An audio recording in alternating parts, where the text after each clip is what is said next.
Good morning महिमा जी। Good morning साधु। ये रही आपकी स्पेशल इलायची वाली चाय। Thank you.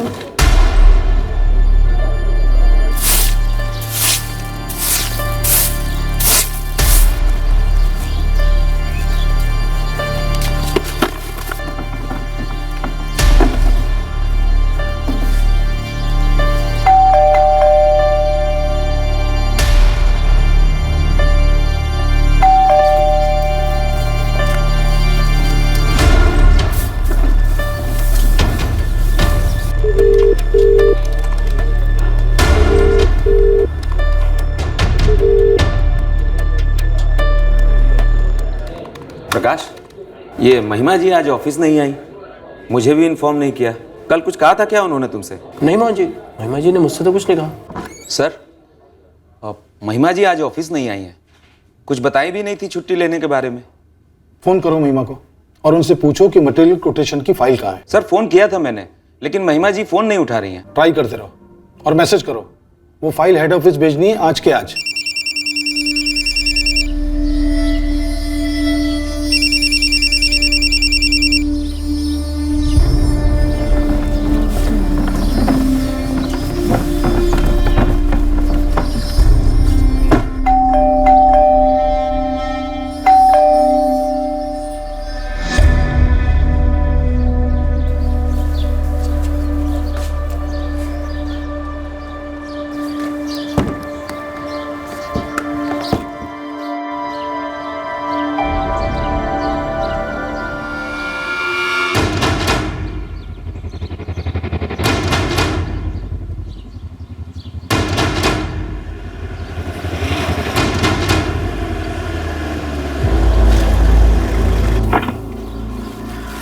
हम आप ही का इंतजार कर रहे थे। चाबी लाए ना? चाबी? नहीं, मेरे पास तो चाबी नहीं है। नमस्ते, मेरा नाम लक्ष्मण सिंह है, मकान मालिक। चाबी? वो दोनों चाबी तो महिमा जी अपने साथ रखती थी। सेल्फ लॉकिंग दरवाजा है। हाँ जी, पर चाबी नहीं है मेरे पास। दरवाजा तोड़कर अंदर जाना होगा।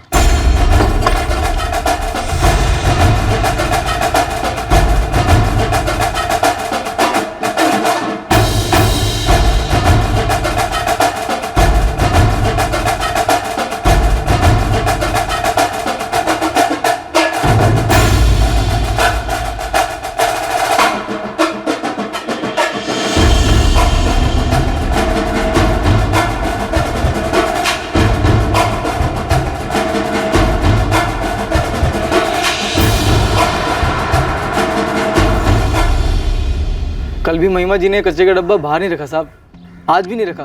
थोड़ा अजीब लगा साहब। मैंने फिर उस खिड़की से झाँका। ये महिमा बिस्ती अकेली रहती थी यहाँ? जी साहब, 2 साल से रह रही थी महिमा जी। PWD में कर्मचारी थी। या जोधपुर में या फिर आसपास के इलाकों में कोई इनका रिश्तेदार रहता है? ठीक से तो नहीं पता, पर महिमा जी की फैमिली आसपास ही कहीं रहती है। पर कहाँ? इतला तो करनी होगी ना। शायद उनके दफ्तर में किसी को कुछ पता हो। यहीं पास ही कुमारिया रोड पर है उनका दफ्तर।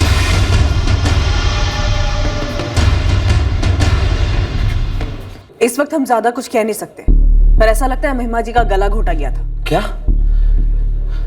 हमने कल कितने फोन किए यहाँ से, वही मैं सोच रहा था। बिना बताए महिमा जी कभी छुट्टी लेती नहीं थी। मैडम जी, मुकेश बिस्ती महिमा का भाई है, उसमें नंबर और एड्रेस दोनों है। जी हाँ, मैं मुकेश बिस्ती बोल रहा हूँ। आप महिमा बिष्टी के बड़े भाई हैं मुकेश? हाँ जी। आप कौन? जोधपुर पुलिस। बापू, जोधपुर पुलिस का फोन था। किस लिए? वो महिमा नहीं रही। क्या?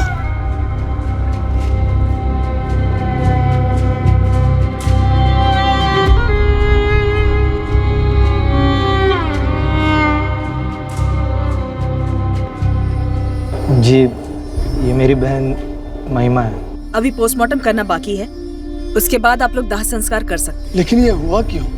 किसने किया ये सब? अभी तहकीकात शुरू हुई है हेमचंद जी, हम बहुत जल्दी पता लगा लेंगे। लॉकर में कैश और सोना ज्यों का था, लैपटॉप, स्मार्टफोन, पर्स ज्यों के त्यों। लगता है एक भी चीज़ नहीं चुराई गई, लेकिन हाँ, सब चीज़ों को खोलकर ज़रूर देखा गया। क्या चोरी हुआ है, आप कुछ बता सकते हैं? हमें क्या पता उसके पास क्या था और क्या नहीं। हम जोधपुर उतना आते नहीं थे और महिमा हमारे गांव ओसिया नहीं आती थी। महिमा अकेली थी? मेरा मतलब शादी नहीं की थी उसने? 7 साल पहले शादी हुई थी साहब उसकी पीयूष चौधरी से, लेकिन 6 महीने के भीतर ही शादी टूट गई साहब। तब से वो अकेली ही रहती थी। महिमा का 2 साल पहले जोधपुर ट्रांसफर हुआ था? हाँ साहब, उसकी बदली होती रहती थी, पर हमें ये नहीं मालूम कब और किधर। महिमा से उतनी बात नहीं होती थी हमारी। मुकेश, महिमा तुम्हारी सगी बहन थी ना? आप लोगों को महिमा के बारे में कुछ भी नहीं पता? 7 साल पहले तक सब कुछ पता था, लेकिन जब से वो अपने पति से अलग हुई, समझो सबसे ही अलग हो गई। पोस्टमार्टम हो चुका है, कुछ बातें सामने आई। 30 नवंबर की रात लगभग 10 और 12 के बीच मौत हो चुकी थी। बहुत गला घोटने की वजह से हुई है? जी हाँ, काफी मजबूत हाथों से गला घोटा गया था। Sexual assault? जी नहीं, पर विक्टिम सेक्सुअली एक्टिव थी। ये बात आपको बताने का मतलब ये है कि पति से तलाक हो जाने के बाद क्या महिमा की जिंदगी में कोई और आदमी था? साहब, हमने आपको बताया ना, महिमा से उतनी बात नहीं होती थी हमारी। और ऐसा भी नहीं साहब कि हमारा उसके साथ कोई रिश्ता था ही नहीं। कभी कभार फोन पे बात हो जाती थी, और महिमा तो बहुत अच्छा कमाती भी थी साहब। कभी कभी हमारी मदद करने के लिए घर पे पैसे भी भेजती थी। आखिरी मुलाकात कब हुई थी आपकी महिमा से? कुछ 6 महीने पहले मिले होंगे।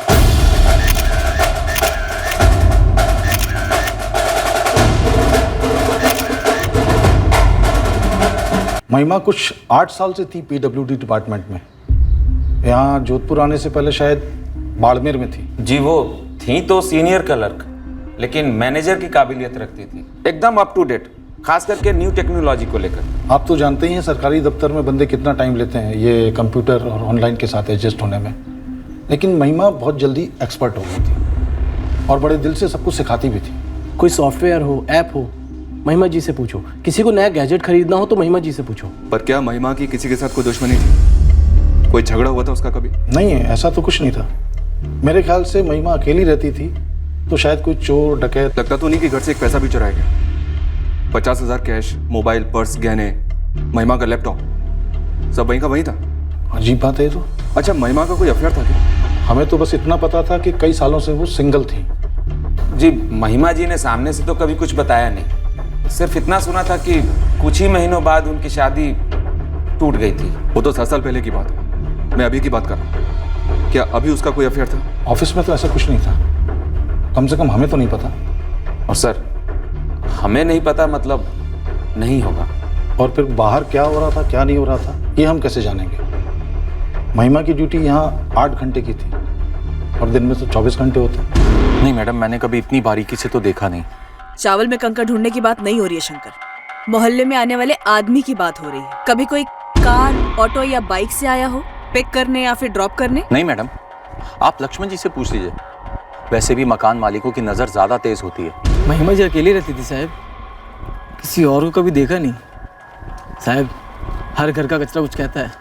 मैं तो कचरा देखकर बता सकता हूँ साहब कि घर में कितने लोग रहते हैं। तू सिर्फ कचरा नहीं देखता रघु, औरों के घर की खिड़की के अंदर झांक कर भी देखता है। साहब मुझे सच में चिंता हुई उनकी। चिंता तो मुझे तेरी हो रही है रघु, कि तू मुंह क्यों नहीं खोल रहा है। साहब रघु, सच सच बता दे, 30 नवंबर की रात को महिमा बिस्ती से मिलने कौन आया था? 30 नवंबर क्या, इस एकता कॉलोनी में कभी रात में आता ही नहीं हूँ। मेरी तो दिन की ड्यूटी होती है। नमस्कार परमार साहब। किसी आदमी के रहने को लेकर? कभी नहीं, कैटेरी सिंगल हैं और सिंगल ही रहती थी। आप टाइम टू टाइम नजर रखते आए हैं? नहीं जी, बिल्कुल नहीं। देखिए, सरकारी नौकरी कर रही थी महिमा जी, काफ़ी डिसेंट औरत थी, तो ये नज़र रखने का तो सवाल ही पैदा नहीं होता। ऊपर से किराया मांगने के लिए कभी घर पर जाने की जरूरत नहीं पड़ती थी। तो वो आपके घर आती थी? किराया कैसे देती थी, कैश या बाय चेक? हर महीने की पहली तारीख को सीधे ऑनलाइन ट्रांसफर कर देती थी। मेरे घर कभी नहीं आई। लेकिन कोई उस घर में जरूर आया था जो कि अजनबी नहीं था, और उसने ऐसा दिखाने की कोशिश की जैसे कि घर को लूटा गया हो, लेकिन लूटा कुछ नहीं गया। माजरा कुछ और ही है लक्ष्मण जी, कोई बॉयफ्रेंड प्रेमी वाला एंगल मजबूत लग रहा है। क्या आप ऐसे किसी को जानते हैं? नहीं, मुझे तो नहीं पता, पर हाँ, वहाँ अंबिका जी रहती हैं पड़ोस में, हाउसवाइफ हैं। आपकी बात हुई उनसे? सर, महिमा के मोबाइल के कॉल लिस्ट को खंगाला। ज्यादातर लोगों से फोन करते नहीं थे और ना ही वो किसी को करती थी। वैसे भी कल तक कॉल रिकॉर्ड्स आ जाएंगे। सर, मुझे एक बात खटक रही है। महिमा की सैलरी थी सिर्फ 21,000। मकान मालिक लक्ष्मण को किराया देती थी 4,500। फिर भी उसने लॉकर में 50,000 कैश में रखे हुए? इमरजेंसी के लिए रखे होंगे शायद, बैकअप। जबकि सब लोगों का कहना है कि महिमा मोस्टली ऑनलाइन ट्रांजैक्शन करती थी। अब सारी दुनिया ऑनलाइन थोड़ी ना होती है विजय, और इतना कैश घर में रखना कोई गुनाह तो है नहीं। पर फिर भी अकेली सिंगल औरत, सैलरी सिर्फ 21,000 और उसके घर के लॉकर में कैश 50,000। तुम्हारा इशारा किस तरफ है अभिजीत? मतलब ये गलत पैसा था, रिश्वत विश्वत? सरकारी नौकरी थी सर। निधि, महिमा के लैपटॉप में कुछ मिला? मर्डर की तरफ इशारा करे ऐसा तो कुछ नहीं मिला सर। फिर भी मैं महिमा की पड़ोसी अंबिका से बात करती हूँ। वैसे मैंने देखा तो नहीं कभी किसी को महिमा के घर आते हुए। कभी कुछ सुना हो? I mean, महिमा ने आपसे कभी कुछ कहा हो? एक बार मैंने उससे पूछा था कि शादी क्यों नहीं की, तो ये कहकर बात काट दी कि शादी हुई थी कुछ साल पहले पर टिकी नहीं। उसके आगे तो आपने कुछ पूछा होगा ना, या फिर महिमा ने आपसे कुछ कहा हो? ना मैंने आगे कुछ पूछा और ना महिमा ने कुछ बताया। देखिए अंबिका जी, दिमाग पे थोड़ा जोर डालिए। कभी ऐसी गपशप करते हुए कुछ बताया हो महिमा ने? किसी में कोई इंटरेस्ट, कॉलोनी का कोई आदमी या फिर ऑफिस का कोई कलीग?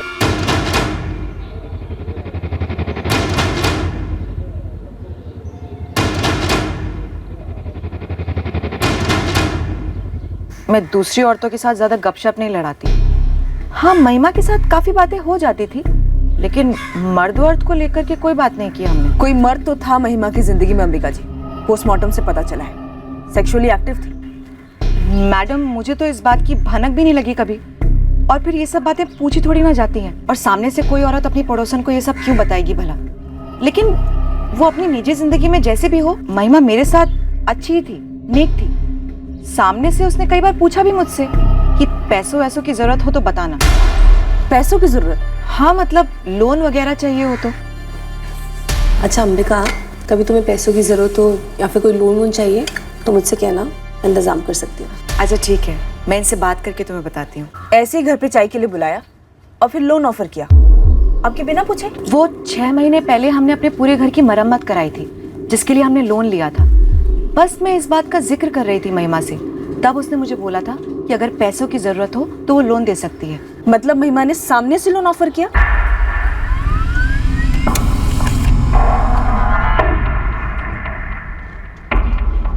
सर, महिमा बिस्ती के कॉल रिकॉर्ड।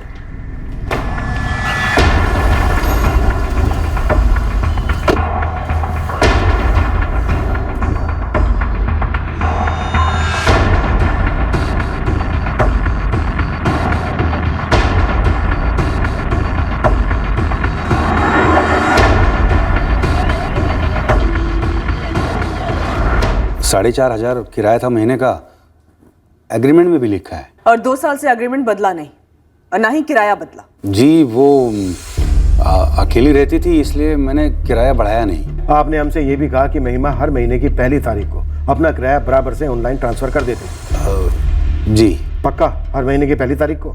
दरअसल वो 8 महीने पहले महिमा जी ने मुझे पूरे साल का किराया एक साथ एडवांस में दे दिया था, जब मुझे कुछ पैसों की ज़रूरत थी। तो ये बात आपने हमें पहले क्यों नहीं बताई? 8 महीने पहले तक तो ऐसे ही हर महीने के महीने ट्रांसफ़र करती थी।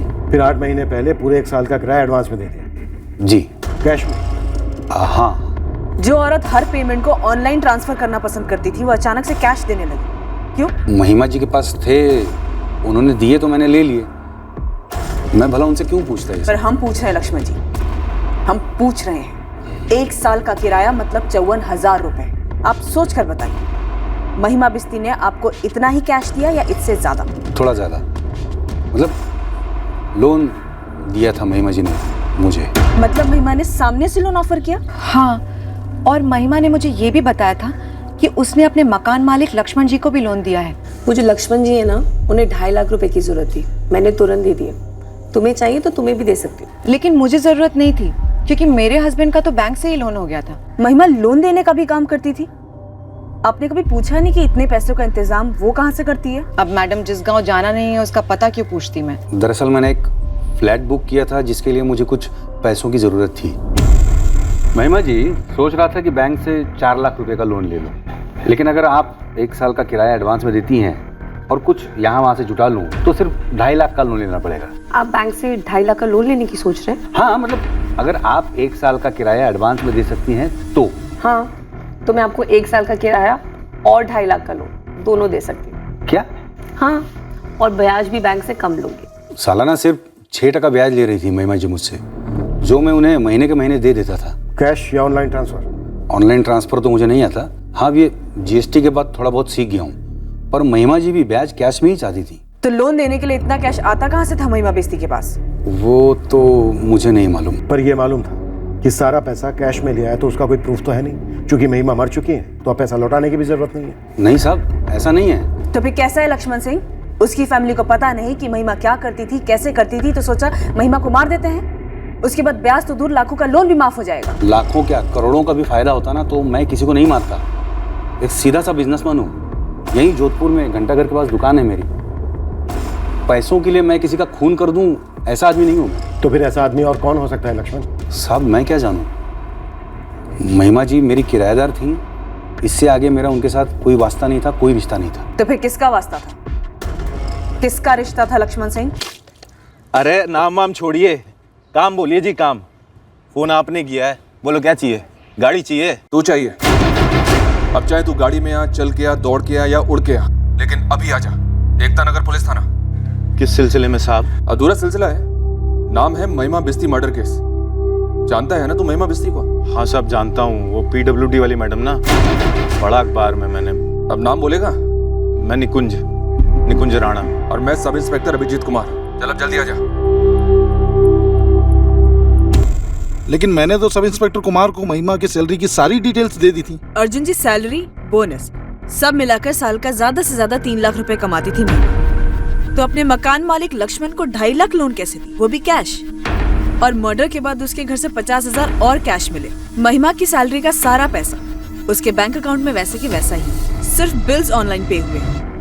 तो इतना कैश आता कहाँ से था? क्या वो घूस लेती थी?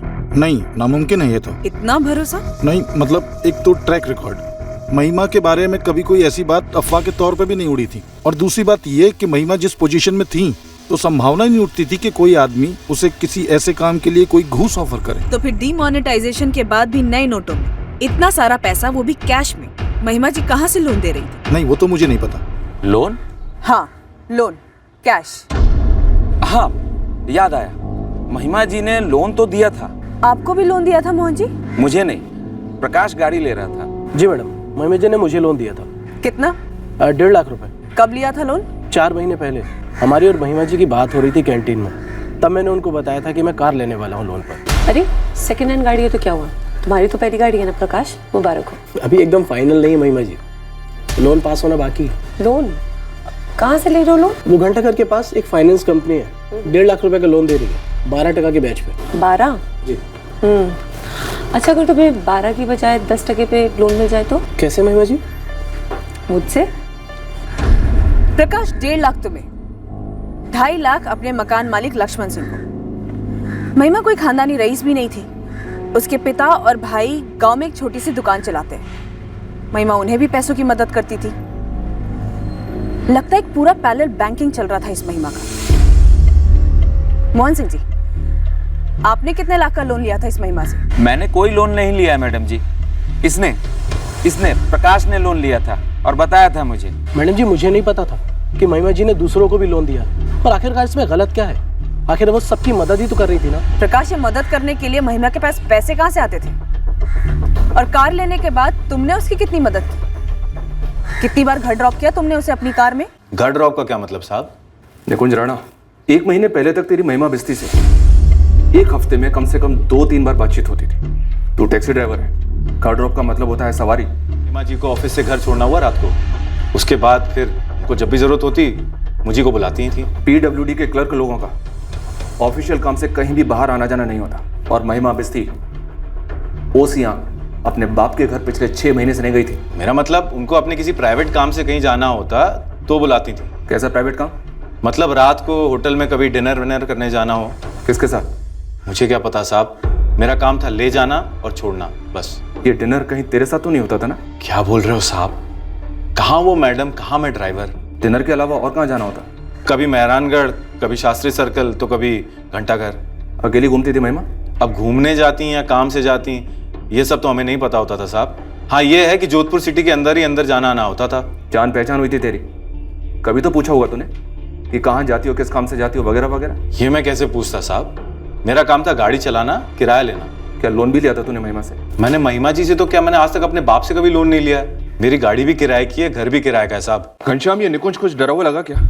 किसी भी सवाल पर थोड़ा सा भी बेचैन हुआ हो? नहीं सर, मुझे तो ऐसा कुछ नहीं लगा। अजीब है, ये महिमा इस निकुंज के साथ बार बार उसकी टैक्सी में यहाँ वहाँ क्यों घूमेगी? अकेले डिनर पे क्यों जाएगी? मुझे ऐसा लग रहा है कि निकुंज झूठ बोल रहा है। हो सकता है सर। अब कहते हैं तो अपने खबरी को निकुंज के पीछे लगा देता हूँ। लगा दो। ये निकुंज महिमा के फोन रिकॉर्ड से मिली एक संदेहजनक कड़ी है। और एक काम करो, इस निकुंज के फोन की लोकेशन रिपोर्ट भी निकलवाओ। Okay sir. वैसे 30 नवंबर की रात को इस महिमा और निकुंज के बीच कोई बातचीत तो नहीं हुई थी? क्या महिमा बिश्ती वाकई में इतनी रहस्यमयी औरत थी? ढेर सारे पैसे का लेन देन था उसका, पर किसी को यह नहीं मालूम कि इतना सारा पैसा उसके पास आता कहां से था। सर, इतने सारे लोगों में कह पाना मुश्किल है कि कौन झूठ बोल रहा है और कौन छुपा रहा है। सर, मकान मालिक लक्ष्मण सिंह और ऑफिस कलीग प्रकाश वाजपेयी, ये दो देनदार तो हमारे सामने हैं। हो सकता है कि इनसे भी कई ज्यादा बड़े देनदार हों जो महिमा को लोन वापस ना करना चाहते। मुमकिन।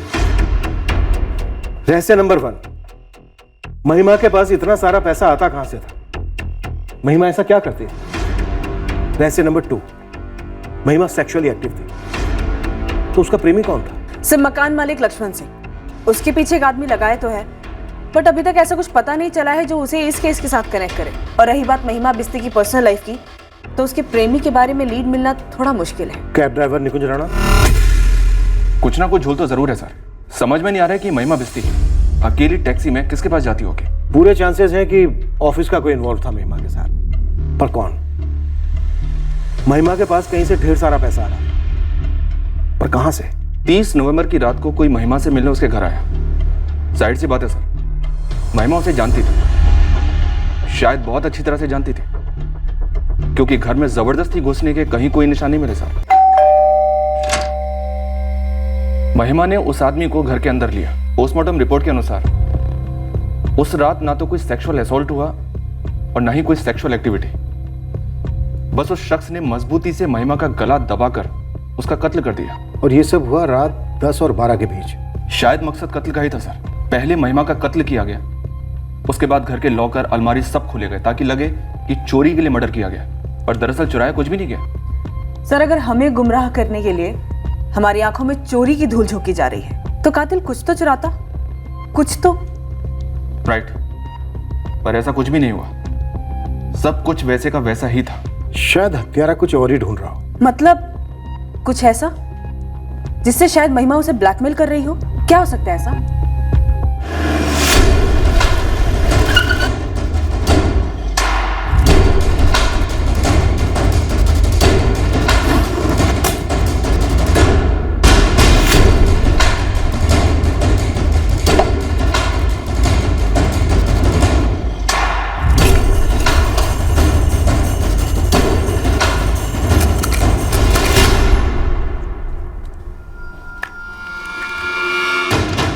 सही है, पेन ड्राइव ज्वेलरी बॉक्स में कान की बाली के नीचे छुपाया गया था।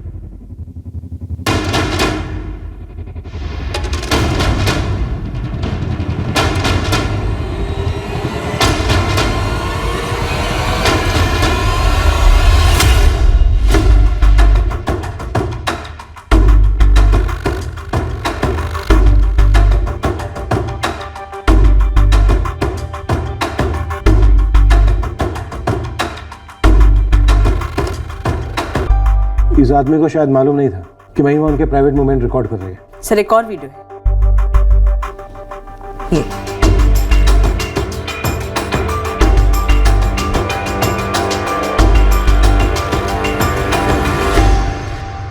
ये ही पेन ड्राइव मिला? सर, श्योर होने के लिए हमने घर का कोना कोना छान मारा। शायद हमारी ये थ्योरी सही थी सर, कि कोई कुछ तो ढूंढने आया था जो नहीं मिला। वो शायद ये था पेन ड्राइव। सर, महिमा शायद इन वीडियोस के जरिए इन दोनों आदमियों को ब्लैकमेल करने की कोशिश कर रही होगी। और हो सकता है सर, इन वीडियोस में जो दो आदमी दिखाई दे रहे हैं, इनमें से ही कोई कातिल हो। ये तब हो सकता है जब सिर्फ ये दो लोग ही ब्लैकमेल हो रहे हैं। क्या पता और लोग भी जिनकी सेक्स टेप बनी है। सर, शुरुआत इन दोनों आदमियों से करते हैं। इन दोनों के चेहरे भी नजर आ रहे हैं। पहले पता तो चले कि आखिर ये सेक्स टेप बनाने का माजरा क्या है। कोई प्राइवेट सनक या क्रिमिनल मकसद, ये इन दोनों से पता चलेगा।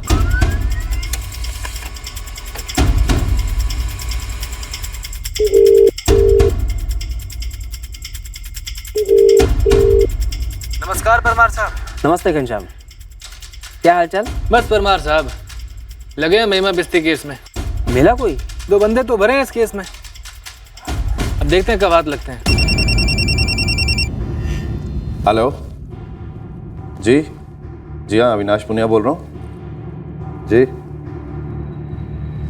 जी हाँ, मैं ही उस होटल का ओनर हूँ।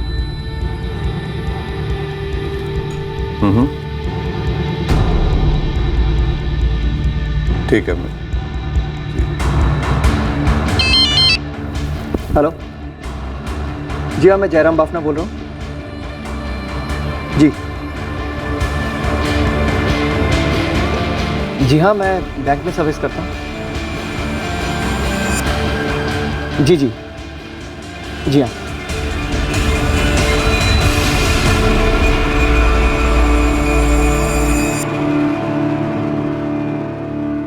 जी हाँ, ये मैं ही हूँ। आपके बारे में पता लगाने में हमें ज़्यादा वक्त नहीं लगा जयराम बाफना। जानता था, बिल्कुल जानता था। बल्कि महिमा की मौत के बारे में मैंने पेपर में भी पढ़ा था। मौत नहीं, मर्डर। कहाँ मिले थे महिमा से? अपने होटल के रेस्टोरेंट में मिला था मैं पहली बार महिमा से। महिमा बिस्ती का हमारे बैंक में अकाउंट था सर, इसलिए जानता था उसे। ये भी जानते थे ना कि महिमा का मर्डर हो चुका है 5 दिन पहले? जी, पढ़ा था। ये जो तस्वीर है जिससे हमने आपको ट्रेस किया, ये एक वीडियो रिकॉर्डिंग से ली। वो वीडियो रिकॉर्डिंग जिसमें आपकी और महिमा बिस्ती की प्राइवेट मुलाकात कैद है। सर, मैं समझ गया। इतना तो हम भी समझ गए जयराम बाफना कि आप काफी करीब थे महिमा के। करीब मतलब? हाँ, एक तरह से था। देखिए सर, आप जैसा सोच रहे हैं वैसा बिल्कुल नहीं है। उस टेप में हमने जो देखा वो सेक्स नहीं था। मैं ये नहीं कह रहा हूँ कि वो सेक्स नहीं था, पर उसके अलावा और कुछ नहीं था सर। कोई इमोशनल बंधन नहीं, कोई कमिटमेंट नहीं। महिमा अट्रैक्टिव थी, उसने मुझे सिग्नल दिए। वो चाहती थी कि हम आगे बढ़ें और मैं भी।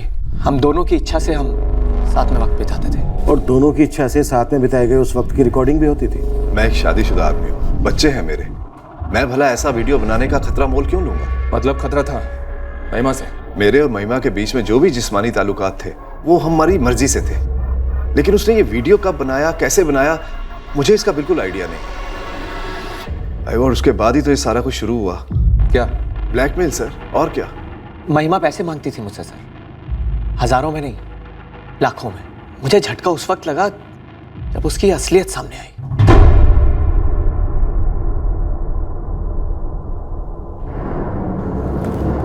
महिमा, ये सरासर नाइंसाफी है महिमा। मैंने कब कहा मैं इंसाफ की पुजारन हूँ? महिमा, ऐसा वीडियो बनाना सिर्फ मेरे लिए नहीं, तुम्हारे लिए भी बहुत खतरनाक है। कहीं ये वीडियो ऑनलाइन चला गया, वायरल हो गया तो हम दोनों को बराबर का नुकसान हो जाएगा। मैं अपना देख लूंगी, तुम अपनी फिक्र करो। वैसे तुम्हारा नुकसान कम हो सकता है, गायब भी हो सकता है, और वो भी सस्ते में। सस्ते में? महिमा, महिमा ये क्या है? मजाक कर रही हो ना? 3 लाख कॉस्ट है, गलती गलती रहेगी, गले का फंदा नहीं बनेगी। 3 लाख क्या महिमा? 3? तुम मुझे ब्लैकमेल कर रही हो? अविनाश, इसे ब्लैकमेल मत कहो। तुम सोचो तुम मुझे कोई गिफ्ट दे रहे हो, और वैसे भी 3 लाख रुपए तुम्हारे लिए क्या है? तुम्हारे हाथों कम है ना? तो कहो कब दे रहे हो मुझे मेरा गिफ्ट? पहले 2 लाख, फिर 1 लाख, फिर और 1। उसके बाद तो मैं जैसे उसके लिए पैसों का नल बन गया था मैं सर। महिमा जब चाय खोलती और पैसे घटक जाते। सारा कैश? और नहीं तो क्या सर, ब्लैकमेल, ब्लैक मनी। अब तक 5.5-6 लाख तो जा चुके हैं मेरे। कुछ और भी लोग हैं जिन्हें महिमा ब्लैकमेल करती थी। अब ये बात वो मुझे क्यों बता दी, लेकिन जरूर होंगे। कसाई को एक ही बकरा थोड़े पालता है। और अपना गला बचाने के लिए तुम खुद कसाई बन गए और दबा दिया गला महिमा का। ब्लैकमेलिंग से छुटकारा पाने का यही तरीका था तुम्हारा? अगर उसे मारना ही होता तो जब पहले उसने 2 लाख की मांग की थी तभी मार डालता ना सर। जब महिमा के साथ ये रिश्ता शुरू हुआ था तब मैंने सपने में भी नहीं सोचा था कि कोई सौदा शुरू हो रहा है। मैं उसे किसी कॉलगल की तरह इस्तेमाल नहीं कर रहा था सर। मुझे लगा एक अकेली औरत है, उसकी अपनी ज़रूरतें होंगी बस। पैसा बहुत बड़ी ज़रूरत है जयराम। मुझसे बेहतर और कौन जान सकता है सर। एक तो बैंक में काम करता हूँ, ऊपर से खुद को कंगाल होते देखा है मैंने, फिर भी मैंने महिमा को नहीं मारा है सर। जी नहीं, मैं किसी कैब ड्राइवर निकुंज को नहीं जानता। मैं महिमा के घर खुद जाता था पैसे लेकर और उसके हाथ में देता था कैश।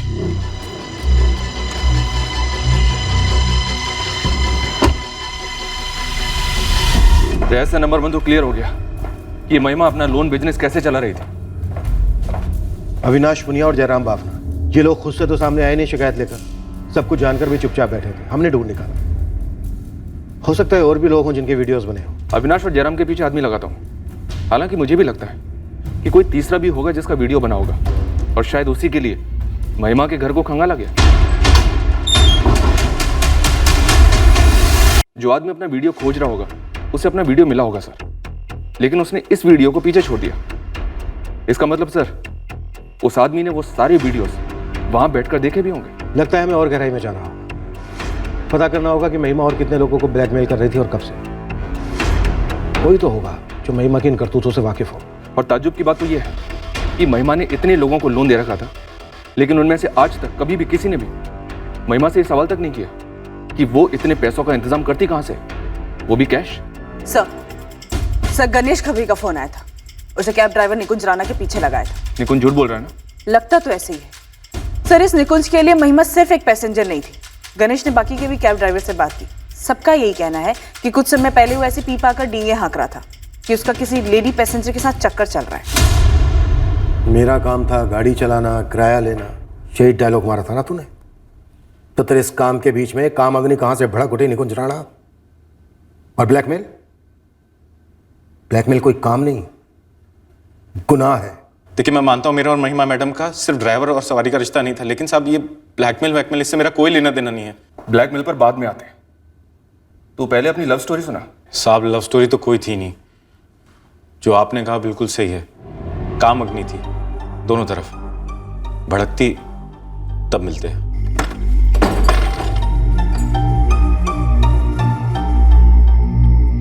एक्सीलरेटर, ब्रेक, क्लच तीनों महिमा मैडम के हाथ में ही रहते साहब। जब उनका मूड करता वो बुला लेती। महिमा ने तेरे साथ भी वीडियो बनाया था क्या? ब्लैकमेल कर रही थी? मुझे ब्लैकमेल करके उनको क्या मिलता साहब? पैसे तो मेरे बटुए में उतने ही हैं जितने हैं। मजे तो मैं वैसे ही दे रहा था।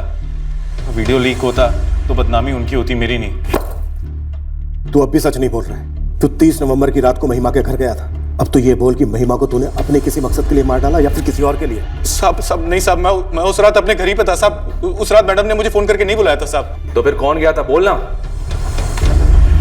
ये गया था या ये गया था या ये दोनों गए थे? अबे तू इतनी बार महिमा के घर गया है, इनको तो पहचानता ही होगा ना? साहब मैं इनको नहीं जानता, मैं सच कह रहा हूँ साहब। मैंने एक बार झूठ बोला था कि मैं मैडम को यहाँ वहाँ ड्रॉप करता था, जबकि वो मुझे फोन करके घर बुलाती थी। बस एक बार कोई हमसे झूठ बोले ना, बस उसके बाद हम उसके हर सच को भी झूठ की तराजू पर तोलते हैं। आखिरी मौका है तेरे पास। अगर तूने सब कुछ सच सच नहीं बोला तो चार्जशीट तेरे नाम की बनेगी और तेरे नाम पर ही बंद होगी। साहब मैं बेगुनाह हूं साहब। मैंने महिमा जी को नहीं मारा है साहब।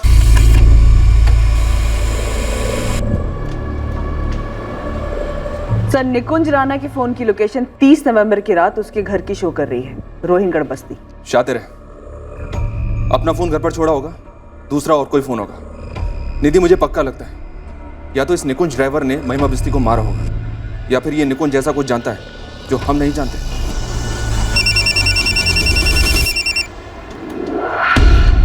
नमस्ते परमार जी।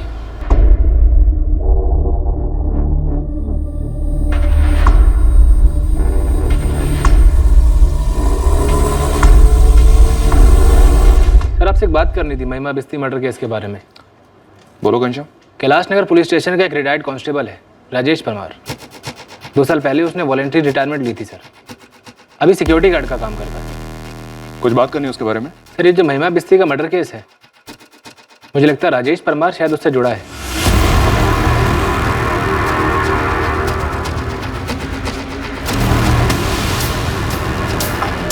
निकुंज राणा के फोन रिकॉर्ड में राजेश परमार का नंबर बार बार फीचर होता है।